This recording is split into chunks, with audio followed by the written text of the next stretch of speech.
"You're not my daughter." He didn't say it quietly, he said it into a microphone. In front of over 100 people. And then he took the award out of my hands. I didn't even move. I just stood there on that stage, frozen, wearing a deep emerald dress my mother had bought me the night before she died. The same dress she said I should wear when something important happens. I wore it that night for her. For him, for everything we used to be. But my stepfather looked straight through me. Like I was a stranger, like I had never belonged. Like I had imagined the last 20 years of my life, and just like that I was erased. Publicly. Completely. But what he didn't know, what nobody in that room knew, was that the company he was celebrating that night, the one he called his legacy, was no longer his. It was mine. And the legal documents proving it were sitting quietly in my purse. Before I tell you what happened next, I want to ask you something. Where are you watching this from right now? Drop your city and time in the comments. And be honest. Does this story feel a little too real? Because if it does, then you already understand the kind of silence that hurts the most. My name is Ava Sinclair. I'm 30 years old, and this is the night the man who raised me lost everything he thought he owned. The applause hadn't even faded when everything shattered. It was still echoing through the ballroom, bouncing off crystal chandeliers and polished marble floors. When his voice cut through it like a blade, cold, precise, final, "You're not my daughter." For a split second, people laughed, soft, uncertain laughter. The kind people use when they think they've missed a joke. But I didn't laugh. I couldn't, because I knew that tone. I had heard it before in boardrooms, in quiet corrections, in moments where mistakes were not tolerated. Only this time, it wasn't directed at an employee. It was directed at me.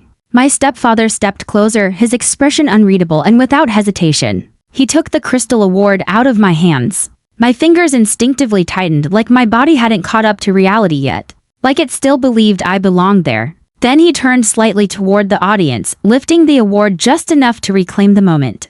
"My real successor is standing right here," he said, placing his hand firmly on Lena's shoulder. And just like that, the room shifted. Attention moved. Eyes followed, and I disappeared. Lena didn't say anything at first. She didn't need to. Her smile did all the talking, soft, composed, victorious. The kind of smile that only comes from knowing something no one else does. I stood there, frozen under the lights, the weight of 100 stares pressing into my skin. My emerald dress suddenly felt heavier, like it carried more than fabric, like it carried memory. My mother's memory. She had bought it for me years ago, telling me I should save it for a moment that mattered. I had chosen to wear it that night because I believed this moment mattered. Because I believed he still saw me as part of his legacy. But standing there, empty-handed and exposed, I realized something far worse than rejection.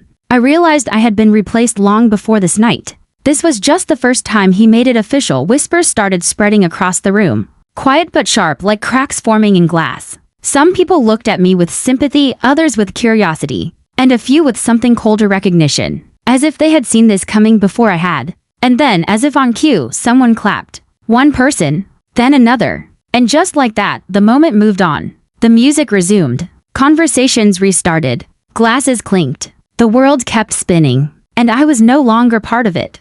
I stepped back slowly, my heels clicking softly against the stage floor, each step feeling heavier than the last. But inside, something had gone completely still. Not broken, not yet. Just still.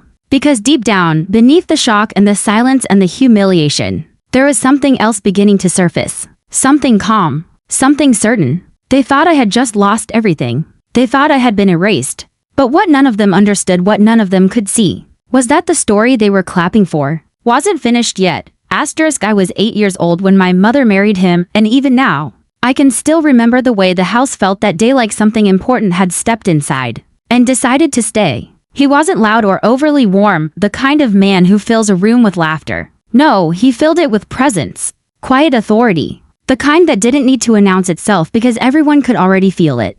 The first time he spoke directly to me, he didn't ask how I was or try to win me over. He simply looked at me, really looked, and said, "Stand up straight." I did it without thinking, my shoulders pulling back instantly. He nodded once, like I had passed a test I didn't know I was taking. "Good," he said. "The world doesn't respect people who shrink." At 8 years old, I didn't fully understand what that meant, but I understood something else. I understood that his approval wasn't freely given. It was earned. And from that moment on, I wanted it more than anything. When my mother got sick 3 years later, everything in our world slowed down except him. He didn't panic. He didn't fall apart in front of me. He became even more structured, more disciplined. Like holding everything together was the only way to survive it. Hospital visits became routine. Late-night silences filled the house. And through all of it, he stayed steady. When she passed, I expected everything to collapse. I expected him to leave, or change, or break in some visible way. But he didn't, he stayed. He kept the house running. He made sure I got to school, that I ate, that life continued in a straight line even when everything inside me felt shattered. He never said the words "I love you," but he showed up every day. And for a long time, I convinced myself that was enough. As I got older, I shaped myself around his expectations. I worked harder, spoke less, listened more. I learned how to read his silence, how to anticipate what he needed before he said it. When he brought me into the company as a teenager, it felt like the ultimate sign of trust. He didn't give me special treatment. If anything, he was harder on me than anyone else. But I didn't resent it. I welcomed it. Because every correction, every critique, every long hour, it all felt like proof that I mattered. That I was part of something bigger. That I belonged. I built my identity around that belief, piece by piece, year after year. I became the reliable one. The steady one. The one who didn't complain, didn't falter, didn't question, and maybe that was my mistake. Maybe I thought that if I did everything right, if I became exactly what he needed, then my place in his life would be permanent, untouchable, but life doesn't work that way. People don't work that way. And the truth is, everything I thought was solid, everything I believed was unshakable, had already started to crack long before I noticed. I just didn't see it yet. Not until the day she came back into his life. And changed everything. It started so quietly that I almost missed it. No argument. No dramatic announcement, just a single phone call that changed the direction of everything. I remember standing in the kitchen that evening, my fingers wrapped around a mug of coffee that had long gone cold. When he walked in with his phone still in his hand, his expression wasn't emotional, but there was something different about it, something unsettled. She reached out, he said. I looked up, confused. Who? I asked, even though a part of me already knew the answer. There was a pause, just long enough to confirm it. Lena, the name landed heavier than I expected. It wasn't unfamiliar. I had known about her for years, the daughter from his past, the one who had chosen to stay away, the one who was more memory than presence. And now suddenly, she wasn't just a memory anymore. She was real again. Close again. She wants to visit, he added, his tone neutral, almost careful. Like he was testing the impact of the words as he said them. I nodded. Because that's what I always did. I accepted. I adjusted. I made space. But something inside me shifted in that moment, something small but undeniable. Like the first crack in glass that you don't notice until it spreads. The house felt different after that. Not immediately but gradually, subtly, he started checking his phone more often. Conversations became shorter, more distracted. There were moments when I would be speaking and realize halfway through that he wasn't really listening. His attention had moved somewhere else. Somewhere I couldn't reach. I told myself it was temporary. That it made sense. That reconnecting with a daughter he hadn't seen in years would naturally take his focus. I told myself I understood. And I did. At least, I thought I did. When Lena finally arrived, the shift became impossible to ignore. She didn't come in cautiously or awkwardly, like someone re-entering a space they had been gone from. She walked in like she had always belonged there, confident, composed, familiar in a way that made me feel like the outsider in my own home. He greeted her differently than I had ever seen him greet anyone. There was warmth there, real warmth, the kind I had spent years trying to earn. And for the first time, I felt something I didn't recognize at first. It wasn't anger. It wasn't jealousy. It was something quieter. Something sharper. It was the realization that there was a version of him I had never truly been given. I tried to ignore it. I told myself there was room for both of us. That this didn't change anything fundamental. But change doesn't announce itself loudly. It settles in slowly, reshaping things before you even realize what's happening. And as the days turned into weeks and the weeks into months, that small crack I felt in the beginning started to spread. Conversations shifted, roles blurred, and without a single clear moment to point to, everything I thought was stable began to feel uncertain. I didn't know it yet, but that was the beginning of the end, not in a dramatic, explosive way, but in the quiet, steady unraveling of everything I believed I could count on.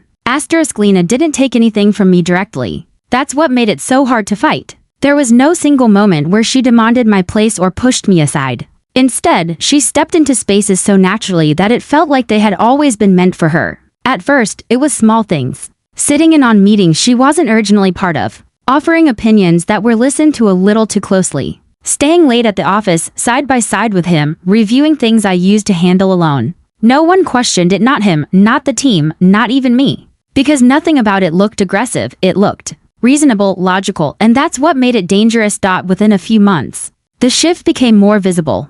Decisions that used to come through me started going through her. Conversations I would normally lead began without me. I would walk into a room and feel like I had missed something important. Like the story had moved forward without waiting for me to catch up. And every time I looked to him for clarification, for reassurance, for anything that might ground me again, I was met with the same response: silence, not cold, not harsh, just absent. As if he didn't see a problem worth addressing. As if everything unfolding around us was exactly the way it was supposed to be. That silence changed everything. Because silence, in moments like that, isn't neutral. It's approval. It's permission. And slowly, piece by piece, that permission allowed my role to shrink while hers expanded. People adapted quickly. They always do.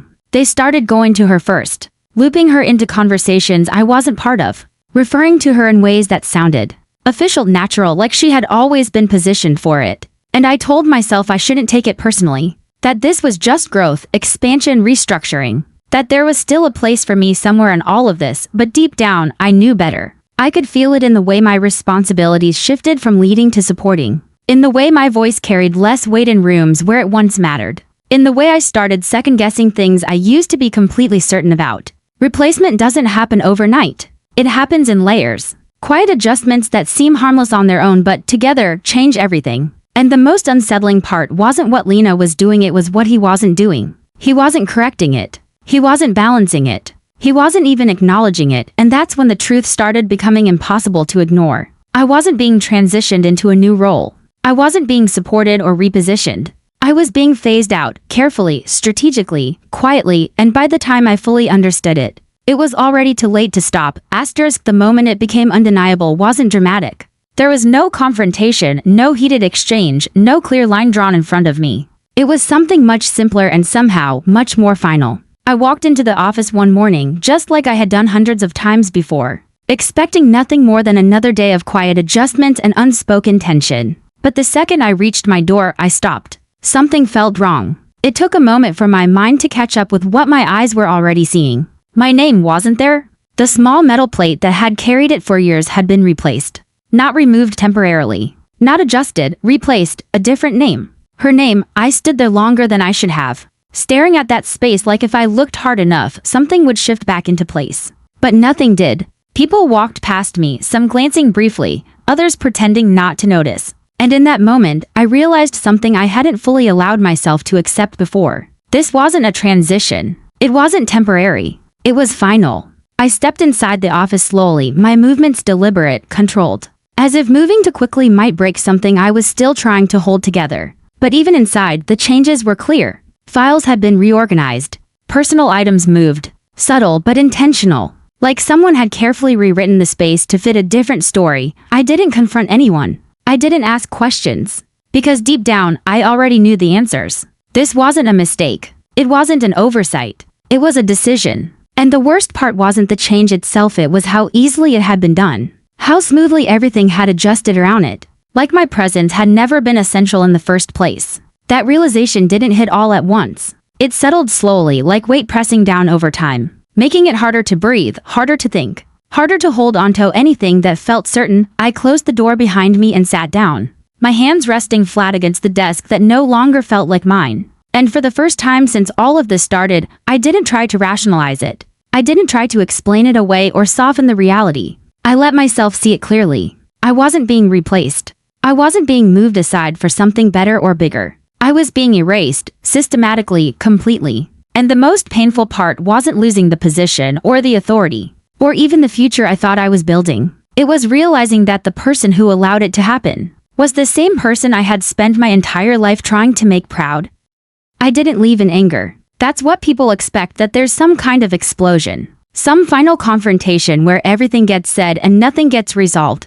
But that's not what happened. I left quietly, deliberately, like someone closing a door they already knew wouldn't open again. The decision came to me with a kind of calm that felt almost unnatural. Like my emotions had stepped aside to let clarity take over. I printed the resignation letter myself, read it twice, then signed it without hesitation. My name looked different on that page. Smaller, somehow. Less connected to everything it used to represent. When I walked into his office, he barely looked up at first. That didn't surprise me. It had become normal for me to stand there for a moment before he acknowledged my presence. But this time, I didn't wait. "I'm leaving," I said, placing the letter in front of him. He glanced at it, then at me, his expression unreadable. No shock, no resistance. Just a quiet acceptance that felt more final than any argument ever could have been. "You'll be fine," he said after a moment, his tone even, almost dismissive. Like he was commenting on the weather. Like I was just another employee moving on to something else. Not someone who had built years of her life around his approval. Not someone who had stood beside him through every stage of growth. Just someone leaving. I nodded.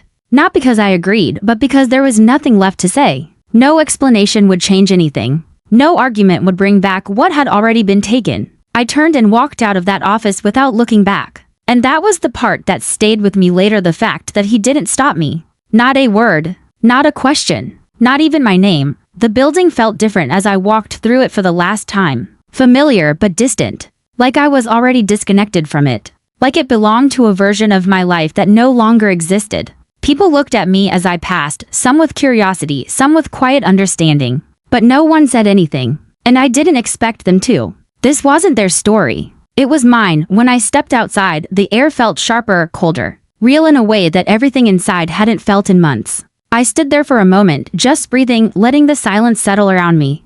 I should have felt lost. I should have felt like I had nothing left. But I didn't. What I felt was something else entirely: awareness, clarity. Because for the first time, I wasn't trying to hold onto something that was already gone. I wasn't trying to prove my place or earn my value.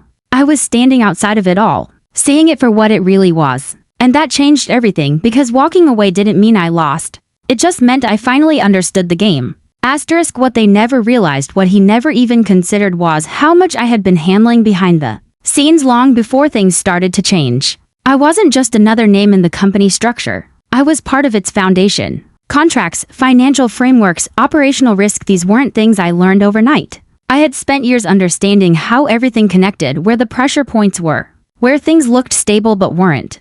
I knew which deals held real weight and which ones were just surface-level success. I knew how decisions made in one room could quietly affect outcomes months later. And most importantly, I knew where the company was vulnerable. When I left, I didn't take anything that wasn't mine. I didn't act out of anger or try to tear anything down. That would have been emotional, short-term, predictable. Instead, I did something far more effective. I stepped back and watched. I let things unfold without me, without the structure I had been maintaining. And slowly, exactly as I expected, small cracks began to show. Nothing dramatic at first. Just subtle inconsistencies, delays, miscalculations. The kind of things most people overlook until they start stacking up. That's when I began to move carefully, legally, quietly. I reconnected with contacts I had built over the years, people who trusted my judgment because they had seen the work I put in, investors, advisors, partners, who understood value beyond surface appearances. I didn't need to convince them of anything. I just needed to show them what I already knew. Piece by piece, I positioned myself where it mattered, not inside the company, but around it. Close enough to influence, far enough to remain unseen. Ownership doesn't always change hands loudly. Sometimes it shifts in silence. Through decisions that don't look significant until it's too late to reverse them. Agreements get restructured. Stakes get adjusted. Influence moves from one place to another without anyone noticing the pattern forming. And that's exactly what happened. By the time anyone realized something was different, the foundation had already shifted. And the most ironic part? He still thought he was in control. He still believed everything belonged to him. Because on the surface, nothing had changed, but underneath, everything had. Asterisk, the invitation didn't come from him. That was the first thing I noticed. It arrived as a formal email, clean, impersonal, sent through the company's event coordinator like I was just another name on a distribution list. "You are cordially invited." It read like I had never been anything more than a distant connection. No personal note. No acknowledgement. Nothing that suggested history or meaning. Just time, location, and dress code. I stared at the screen longer than I expected, reading the same lines over and over again. As if something might change if I looked at it differently. I almost didn't go. There was a part of me that wanted to delete it, close the chapter, and never step back into that world again. But another part, quieter, stronger, knew I needed to be there. Not for him. Not for closure, but for myself. For the truth that had been building quietly, waiting for the right moment to surface. Choosing what to wear shouldn't have mattered. But it did. I stood in front of my closet longer than necessary. My mind running through options that all felt Wrong until my eyes landed on the emerald dress. My mother's dress. I hadn't worn it in years. Not because I didn't want to, but because I had been saving it. For something important. Something meaningful. I remembered the way she smiled when she gave it to me, the way she said, "Wear this when it matters," and standing there, holding the fabric between my fingers. I realized something. This did matter. Not because of what he had built, but because of what I had survived when I arrived at the venue. Everything felt exactly the way I expected it to, polished, controlled, perfectly ranged to celebrate a version of reality that only existed on the surface. People moved through the space with easy confidence, conversations flowing, laughter echoing just enough to fill the room without overwhelming it. It was the kind of setting designed to look flawless, and for a moment, standing there at the entrance, I felt it again, that old pull. That old instinct to step back into the role I used to play, to belong, to fit, but that version of me didn't exist anymore. I wasn't there to blend in. I was there to finish something. Standing on that stage again. After everything that had just happened, I felt something I hadn't expected. Not anger. Not even humiliation. Just clarity. The kind that strips everything down to its simplest form. He had said what he needed to say. He had made his position clear. And now, it was my turn. I stepped forward before the moment could fully pass. Before the room could settle back into comfortable distraction. My movements were calm, controlled, steady in a way that surprised even me. "I think there's been a misunderstanding," I said.